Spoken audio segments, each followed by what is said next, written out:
Perempuan ini pun sendirian di rumahnya, lalu sang paman memiliki niat buruk kepada ponakannya itu. Dia meminta gadis ini untuk melayani nafsu bejatnya. Walaupun Lynette berusaha melawan, tapi pamannya itu mengancamnya dengan pisau. Setelah mengalami pelecehan dari pamannya, Lynette berusaha memberanikan diri untuk menceritakan hal itu kepada bibinya. Namun dia justru disiksa karena bibinya menganggap Lynette berbohong. Sejak saat itulah Lynette pun dikirim ke kota Gwenzon.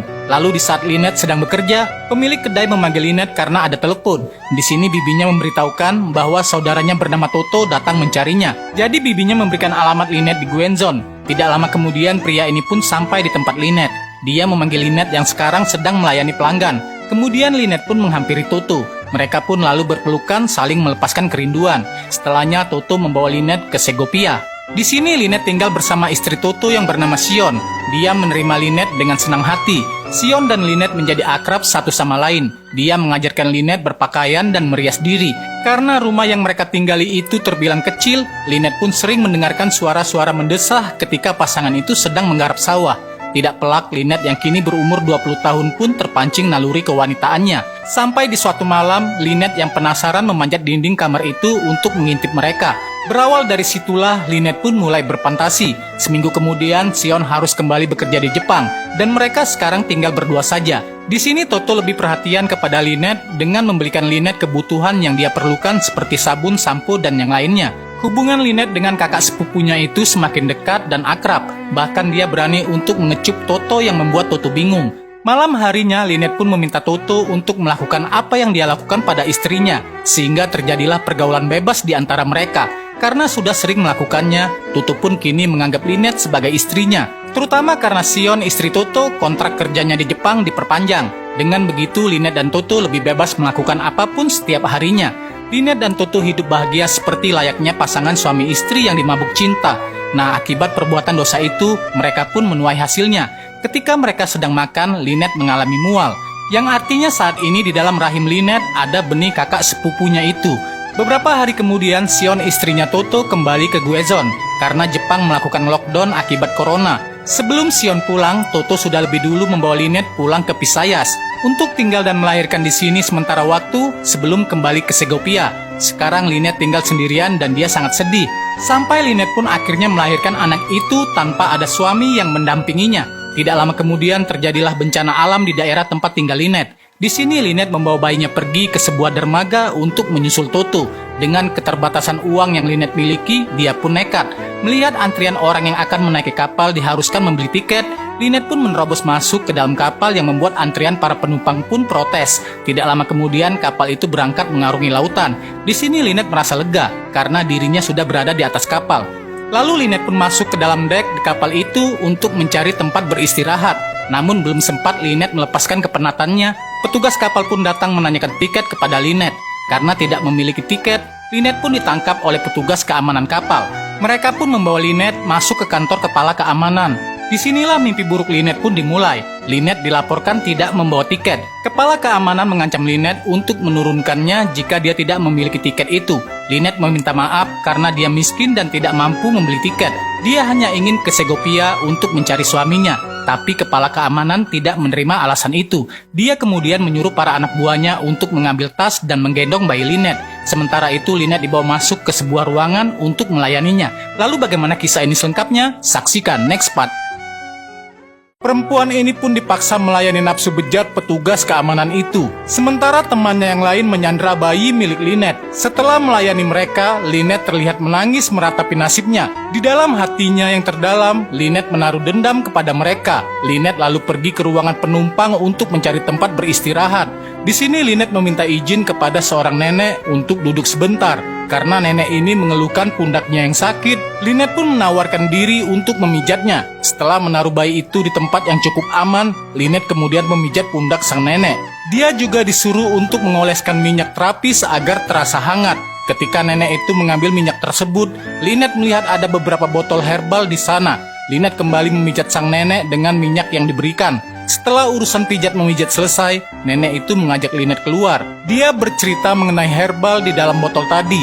Herbal ini sebenarnya adalah racun yang mematikan. Seseorang sengaja memesannya dan minta diantarkan. Kemudian pada saat Lynette kembali ke ruangan peristirahatan, seorang petugas keamanan kapal mendatanginya. dia meminta Lynette untuk menemui kapten kapal. Setelah menitipkan bayinya pada sang nenek, Lynette pun lalu pergi mengikuti mereka. Lynette disuruh masuk ke dalam kamar kapten itu. Awalnya sang kapten menanyakan kenapa Lynette tidak memiliki tiket. Lynette bilang dia tidak punya uang dan rumahnya terkena badai topan. Tapi sang kapten tidak peduli dengan hal itu. Dia meminta Lynette untuk melayaninya. Walaupun Lynette berusaha menolak, tapi apalah daya. Kapten ini mengancam Lynette akan melemparnya ke laut, sehingga Lynette pun jatuh ke dalam pangkuan kapten itu. Setelah selesai melayani nafsu bejatnya, Lynette kembali ke ruangan penumpang dengan tubuh yang lemas. Di sini Lynette menangis mengadu pada sang nenek. Dia bilang para petugas itu sangat brengsek, dan dia ingin meminta sebotol racun. Karena prihatin dengan keadaan Lynette, nenek ini pun memberikannya. Lalu saat petugas kapal sedang berpesta minuman, Lynette pun mendatangi mereka. Dia bilang kapten menyuruhnya untuk mengambilkan minuman. Petugas ini pun mengizinkan Lynette, dan sekalian dia juga menitip minuman untuk dibawa kepada mereka. Setelah mendapatkan minuman, Lynette mencampurnya dengan racun yang dia dapatkan dari nenek tadi. Lynette memberikan minuman itu kepada mereka. Tidak lupa dia juga mengantarkan minuman yang dipesan oleh sang kapten. Ketika kapal akan sampai di tujuan, kapten ini merasa kepalanya sangat pusing dan napasnya sesak.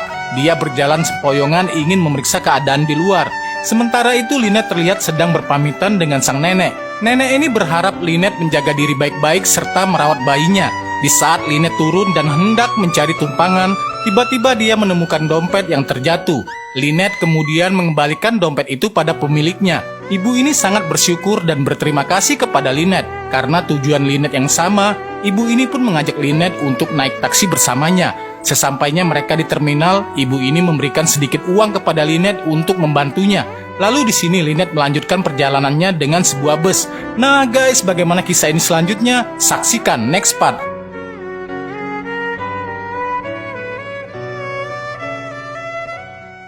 Anak bayi ini pun disusui ibunya ketika di dalam sebuah bus. Tapi para bajingan itu datang untuk melecehkan ibunya. Mereka berencana untuk membawa Lynette pergi dari sana. Tapi untungnya seorang pria bernama Rudal datang. Dia mengaku sebagai polisi yang membuat kedua pria itu pun lantas kabur. Rudal kemudian duduk di sebelah Lynette. Awalnya Lynette merasa takut dan khawatir. Namun karena penumpang penuh, terpaksa Rudal harus duduk lebih dekat. Di sini kondektur meminta para penumpang untuk membayar tiket. Sadar kalau uangnya kurang, Lynette pun meminta bantuan kepada Rudal yang dia kira polisi. Namun Rudal bilang bahwa dia bukanlah polisi, karena dia tadi berpura-pura untuk menakuti mereka. Lynette kembali meminta bantuan Rudal. Lalu Rudal pun bersedia untuk membeli 2 tiket demi membantu Lynette. Setelahnya mereka pun saling berkenalan satu sama lain. Di sini Lynette menceritakan semua yang dia alami, mulai dari hubungannya dengan Toto sampai dia pun hamil dan melahirkan. Rudal meminta Lynette tersenyum dan melupakan masalahnya sejenak. Akhirnya Lynette pun dapat tersenyum dengan rayuan Rudal. Tapi sejauh perjalanan mereka, tiba-tiba ada berita mengabarkan bahwa beberapa petugas dan kapten di kapal tadi meninggal. Di tengah perjalanan menuju Segopia, tiba-tiba terjadi hujan badai yang mengganggu perjalanan mereka. Di sini bus berhenti. Kondektur mendapatkan informasi telah terjadi banjir dan hujan badai, sehingga mereka tidak dapat melanjutkan perjalanan.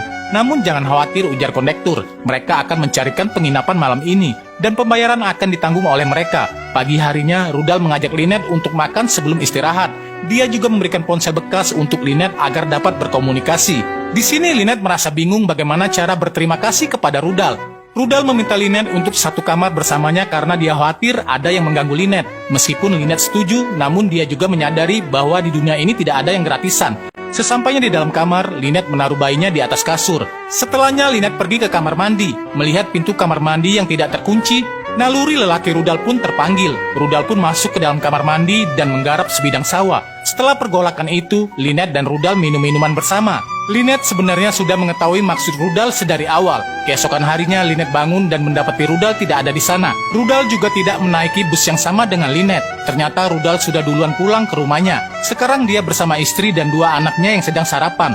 Sementara itu berita di televisi mengabarkan seorang wanita bernama Lynette menyerahkan diri ke polisi atas kasus pencurian bayi. Ketika diinterogasi, Lynette mengatakan bahwa Rudal yang menyuruhnya.